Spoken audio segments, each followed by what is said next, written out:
కేసులు వేసినట్టే కదా, నిజమే కదా?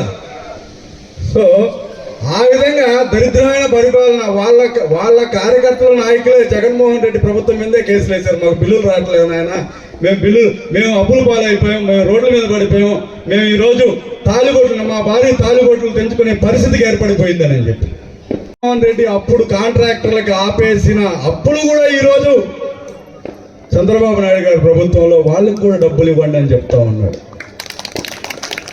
వాళ్ళ బిల్లులు కూడా ముందు వాళ్ళ బిల్లులు ప్రయారిటీ ఇవ్వండి, తర్వాత ఈ బిల్లులు ప్రయారిటీ ఇవ్వండి అని చెప్తా ఉన్నాడు. అంటే ఈ రాష్ట్రంలో ఉండే ప్రజలందరూ కూడా నా ప్రజలే, నేనే వాళ్ళందరికీ ముఖ్యమంత్రి, కనీసం లాస్ట్కి జగన్మోహన్ రెడ్డికి కూడా ఆయనే ముఖ్యమంత్రి, ఇది జగన్మోహన్ రెడ్డి గారు గుర్తించాలి. మరి అదేవిధంగా సంజీవయ్య గారు కూడా గుర్తించాలి. ముఖ్యంగా సంజీవన్న గుర్తించాలి, బాగా గుర్తించట్లే ఈ మధ్య. మరి ఇటీవల మా గంగా ప్రసాద్ అని లేడు ఉంటే ఇంకొకరో బాగుని ఉంటుంది.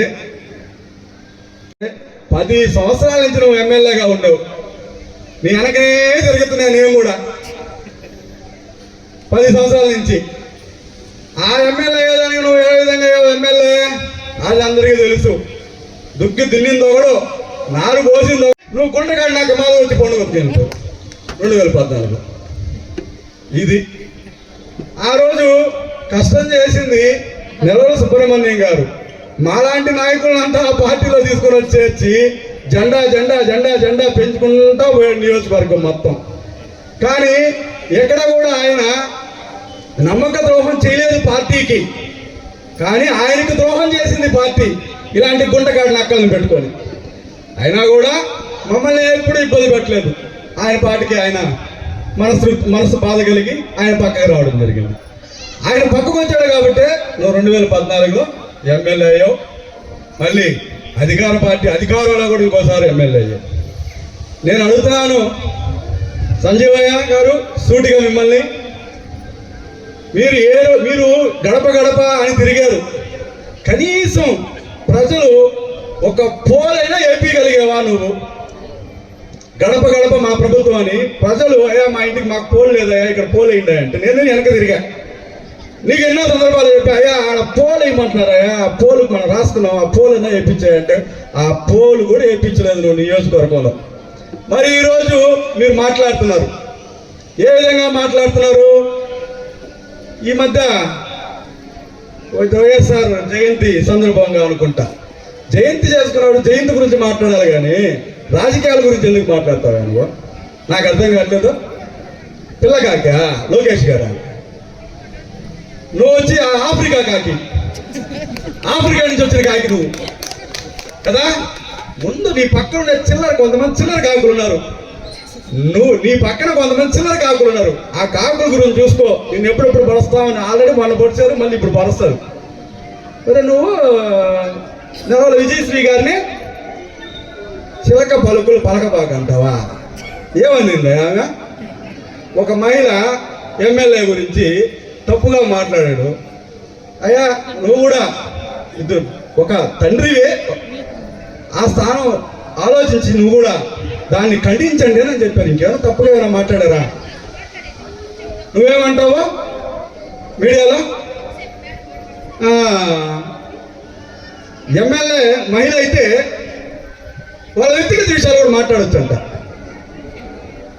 మరి ఇంకొక ఎమ్మెల్యే ఆయన గురించి ఎన్నెన్నో వ్యక్తిగత విషయాలు మాట్లాడొచ్చంట. అది న్యాయమయ్యా? ఈరోజు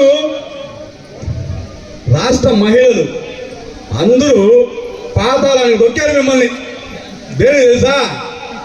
మీరు ఆ తల్లి చంద్రబాబు నాయుడు గారి భార్య లోకేష్ గారి అమ్మ, ఆంధ్ర రాష్ట్రానికి అందరికీ అమ్మ.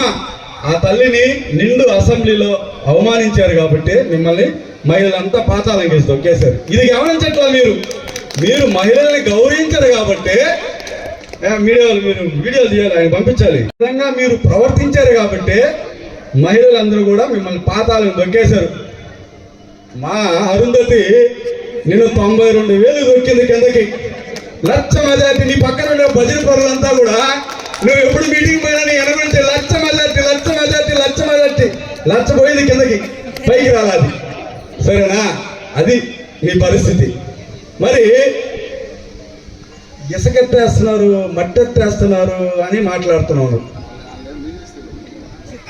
మీరు మిగిలిస్తే కదా మేము ఎత్తేదానికి.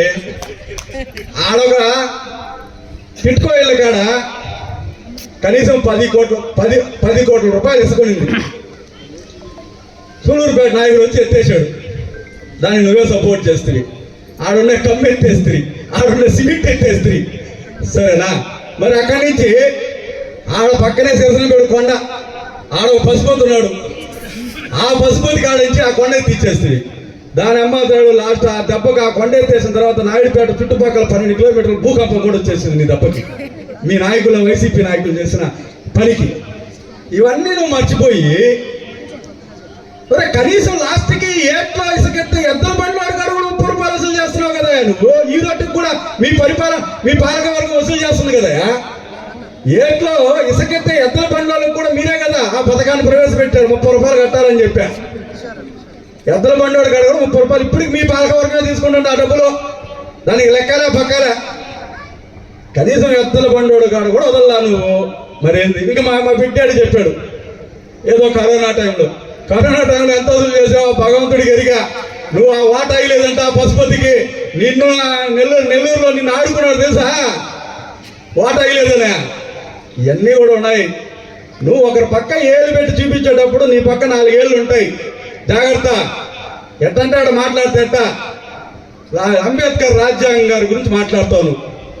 అంబేద్కర్ రాజ్యాంగం గురించి జగన్మోహన్ రెడ్డి గారు అంబేద్కర్ రాజ్యాంగం పక్కన పెట్టేసి రాజారెడ్డి రాజ్యాంగం తీసుకుని వచ్చాడు. డాక్టర్ సుధాకర్ మాస్క్ లేదయ్యా అంటే ఆయన అస్సాం. మరి